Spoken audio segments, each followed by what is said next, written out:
Hello and welcome to the Soul Medium Communicate with the Other Side introduction. So glad that you could come and attend this little webinar. This class will cover all aspects of mediumship. However, today we're going to simply cover the purpose of mediumship, a brief history of mediumship, a case study, and then I'll have a simple exercise in here that you can try on your own.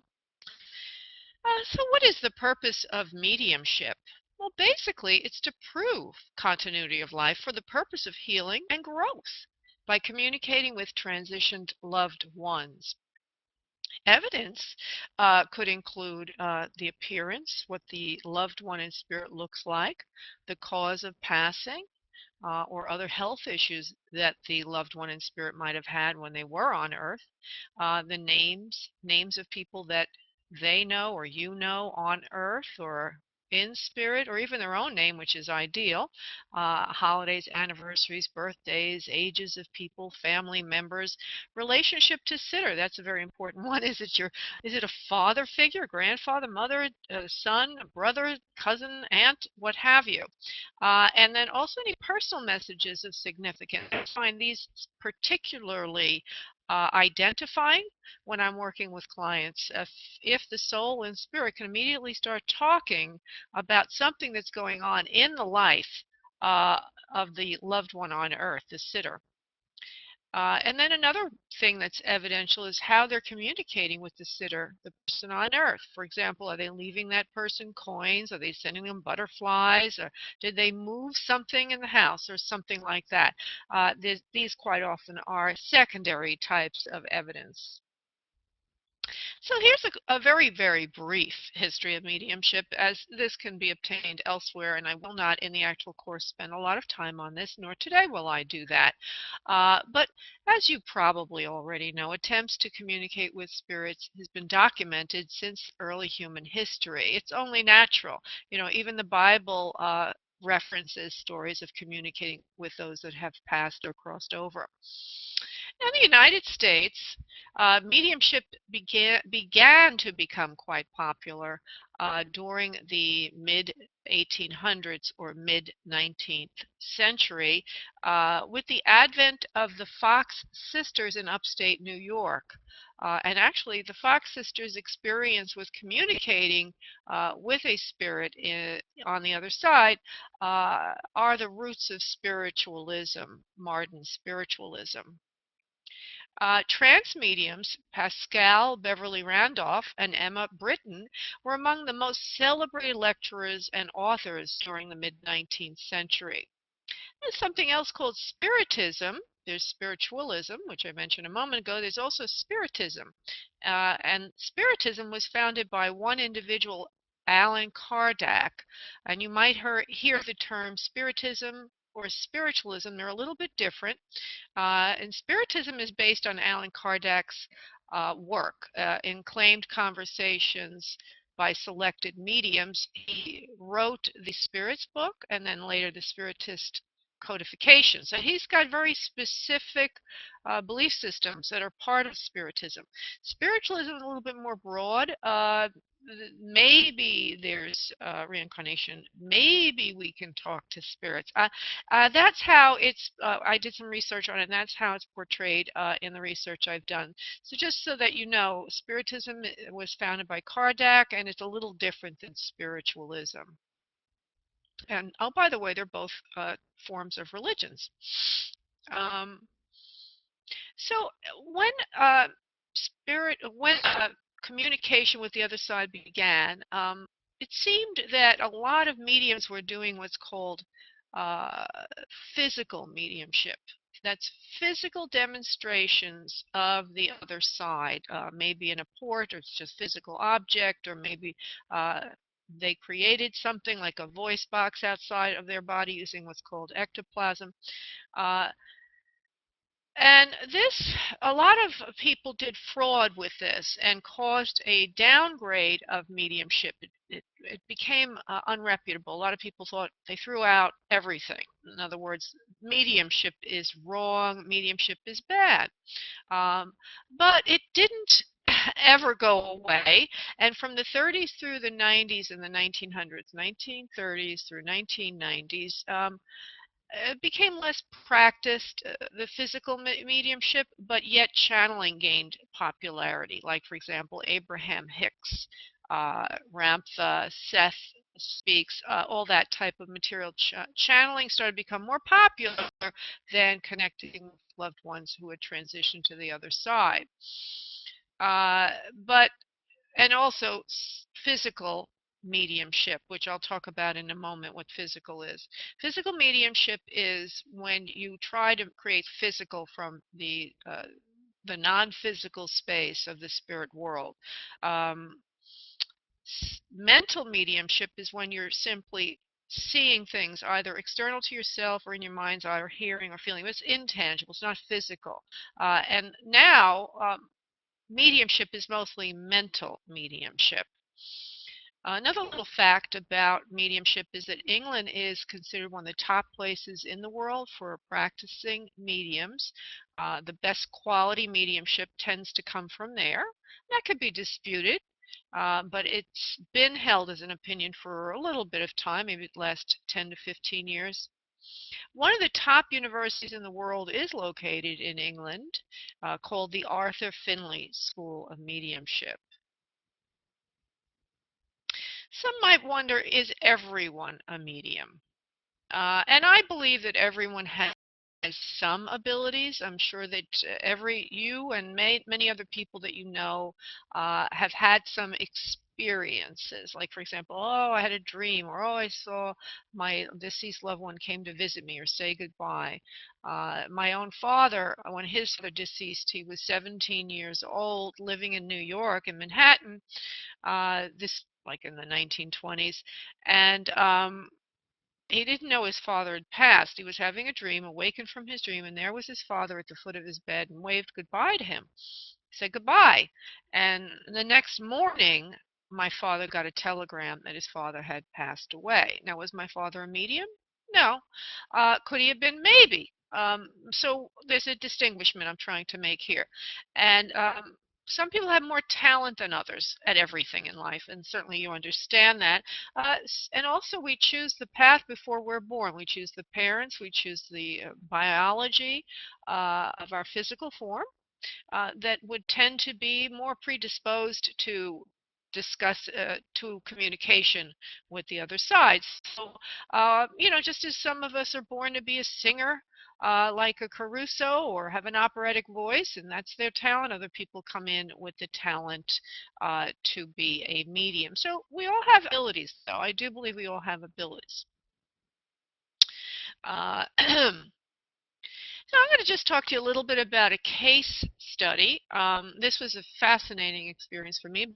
The point of this is there's always something that's fascinating in mediumship. It's never dull, it's never boring, and just when you think you understand it, something new comes in which teaches you. And although you're taking a class on mediumship, ultimately, spirit is the best teacher. Spirit is the best teacher. So here's a little story. I was hired by a family to do mediumship, and I meditated beforehand, as a medium will normally do. They're going to meditate either before beginning a day of work or just right before that particular session. And as I'm in the meditation, I suddenly feel presence to my right. And I knew it felt like a man, but also it felt like a ball of energy, actually. And I knew it was like a father to the family. I kind of felt that way. And he said he was a father and a husband to the clients that were going to be coming, and he was upset, crying actually, and frantic. It was the oddest thing. He was so upset. I almost felt like I had a little child with me, but I knew he was the parent of the family, the father figure for the family. He told me that he died suddenly and there was no closure in his passing, and that's why he was so anxious to begin this session. So I calmed him down, telling him I would do my very best as a medium to connect him with his loved ones. And then when his family arrived, actually they were in the parking lot when he started this, because I couldn't let them in. I hadn't done my mediumship yet and we're early. So I knew they were outside in the parking lot. So it's kind of funny that he followed them he followed them to the location. It was quite interesting. So anyway, they finally got into the office, my office, and he said that he died of a heart attack. And they said, no, he died of an auto accident and wounds to his abdomen, according to the police report and what the hospital said. And ultimately, I guess, bled to death from the wounds in the abdomen. Yet the father in spirit kept insisting that he had a heart attack and it wasn't treated properly and it wasn't treated fast enough. And the son did confirm that on the police report, uh, it was noted that his father had complained of having chest pains. But nothing had been done about that as far as they knew. Um, and the father said, and I had to wait for the ambulance for about 20 minutes. And the son confirmed that was correct, according to the police report. Then the father said he'd been taken to the hospital, and he gave me the name of the hospital, actually, North Broward Medical Center. I could see it and everything. Now I knew about that hospital, but certainly there were a lot of other ones he could have gone to. I didn't know where they lived or anything.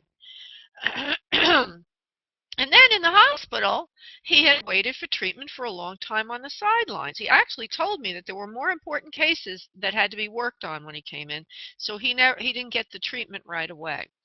And he said all of this contributed to his passing. His family didn't know about waiting to be treated in the hospital. The father said it was a horrible hospital, and they did nothing right for him, and basically said that he was taken before his time because he was not given the right medical care. The family was very compliant with this, and they said, this is exactly what Daddy would have said, or the wife said that's exactly what he would have said. Um, so it brings to mind the question, was I talking to a ghost, like an earthbound soul? Or was I talking to a soul who transitioned? Because usually after soul transitions, they're going to come in a lot more loving and more accepting of everything. They're not going to be all emotional and upset. Well, I guess it doesn't really matter. I mean, it's like trying to figure out how many angels can fit on the head of a pin, but it's an interesting discourse nevertheless, particularly if you are trying to become a medium. You do want to understand the difference, and you do want to know if you're speaking to an earthbound soul or if you're speaking to someone who has gone into the light. So this soul had passed 4 months early and still was very emotional. But by the end of the session, he'd calmed down and was very, very centered and very, very loving, and everything went just well. There was no problems. I feel the session was extremely successful because of that, and also the amount of evidence that he provided. So the conclusion here is this work is filled with surprises, which us as humans will never really understand what the spirit world is like until we get there. And even though we come from there, we get that amnesia as we're born to our physical form. I did see my mother the day that she passed. I was with her when she passed, and then that evening I had a dream, and she appeared to my left of my body, flying like a spirit, and it was like a three-dimensional slash dream vision, if you will. It wasn't really a dream because she woke me up, and there she is flying, and she says, Laura, it's nothing like you think it is. So, being a medium is sort of a front row seat to all of this, but it's hard for us, even as mediums, to know exactly what's going on completely, which makes the work absolutely fascinating. And not to mention fascinating, it also makes it very rewarding emotionally. I'm not talking money, I'm talking emotionally. It's a work that you're making a difference in other people's lives. You're helping them heal, and you're witnessing firsthand a miracle. So this work is absolutely incredible. So here's how I work, and this you can go back towards the end of this. I say use this as your exercise. This is a way that you can work as a medium if you want to give it a try, just from this free introduction. So how I work is the following. I'm going to do a meditation. Usually I do a third eye or psychic meditation. I find a lot of them on YouTube, by the way. There's no mystery to my magic, but other psychics might just simply do a mindful meditation or whatever meditation that they like, what works for them. I know one medium, she says music is very important, and she's also a singer. So whatever works for you. I ask in prayer that the souls come to me in protected love and light. light. I visualize myself connecting to the energy of person or persons for whom I'm reading. And then usually the soul pops right in and gives me the information I need, and also then follows it with a personal message of significance. Like, for example, a father might come in and he gives me what he looked like, how he passed, what his name is. Um, let's see, how he passed, what his name is, what he looked like, his relationship to the sitter. I already said that implied by saying father. Those are four, extremely important pieces of evidence. And then usually the soul will pop into, and I'm worried about you, Sandra, whatever your name is as a sitter, because I've been following you. You really need to get away from so and so because he's draining your energy, or the problems at work will clear up. Don't give up the faith. Don't give up the faith. The problems at work will clear up. So those personal messages are the things that really, really, really, besides names, that really, really, really bring to the sitter, the one receiving the messages, that evidence that they need. And these personal messages are usually going to be something that happened after the soul transitioned or passed. So they really have a lot of significance because it shows that the soul is following you along on earth. Here are the kinds of things I try to get during a sitting. This is a session, mediumship session. What the soul looks like. I already mentioned that. Were they tall or medium or short? Were they slender, average, or heavy physique? Did they wear eyeglasses or not? Were they bald? What kind of hair do they have? That's extremely telling. Short, medium, long hair, brown, red, blonde, or white, or gray. Smoker or not, pipe smoker or not. I had one soul come in and he gives me a pipe, and I says, I see him with a pipe. I says, I guess, did he smoke cigarettes? So the sitter says, no, but he smoked pot. I says, oh, that's what the pipe was about. Is what type of personality did the soul and spirit have on earth? Were they in an innocent type, a caregiver type, or were they more rebellious, like a free thinker type? Were they a leader or easygoing adventurer? Were they creative? Maybe they were a teacher type or hero type. Maybe they like to heal people. They were harmonizer type, you say. Or a jokester, jovial type. There's all kinds of types. Then how did you pass? This is extremely important. Uh, how the soul and spirit passed is extremely validating for the sitter, the one receiving the messages. So, for example, did they pass a lung problem? Quite often it can come to me many different ways. Sometimes I'll hear it, sometimes I'll feel it. That's very common. I'll start to choke, and I'll know it was breathing issues. Or I might have a pain in my stomach, and I'll know that there was a lot of nausea involved. Or the soul will show me visually, they'll take me to the part of the body and show me that that was the area of something that happened. They sometimes use a color, like the color red. They'll move it to the part of the body, and that shows me that's where the problem was, red on that area. Cancer wasting away. I might feel my whole body draining of energy, or I just might hear the word cancer, and they might tell me specifically. AIDS and immune system functions are a little bit more difficult because obviously the three major ways somebody's going to pass is lung issues, breathing issues, cancer, wasting away, heart or cardiovascular. Drowning, murder, AIDS, immune, those are a little bit more they're not as common, so you're not going to naturally feel those things. You have to be very, very astute as a medium to pick that up. The other day I did a mediumship, and the father in spirit came in and showed me a noose, a hanging noose, and said right through me to his daughter, I didn't commit suicide, I was murdered. And he said that they hung him. They had a gun to his head, and he had to go into the noose and take his own life, but it was because he had got involved with criminals and they wanted their money back, and that was how they dealt with things. Whew, you just never know what you're going to get when you do mediumship. So another thing that you might want to ask is the relationship if they don't tell you right off. I will in the class teach you a secret I have which gets the information I need very easily from the soul and spirit. I actually do something before I even sit down for a session that has become very effective for me, and I will share that with you. So basically, these are the categories I place them in. It's the broad stroke of definition, which is used by you to help you figure it out.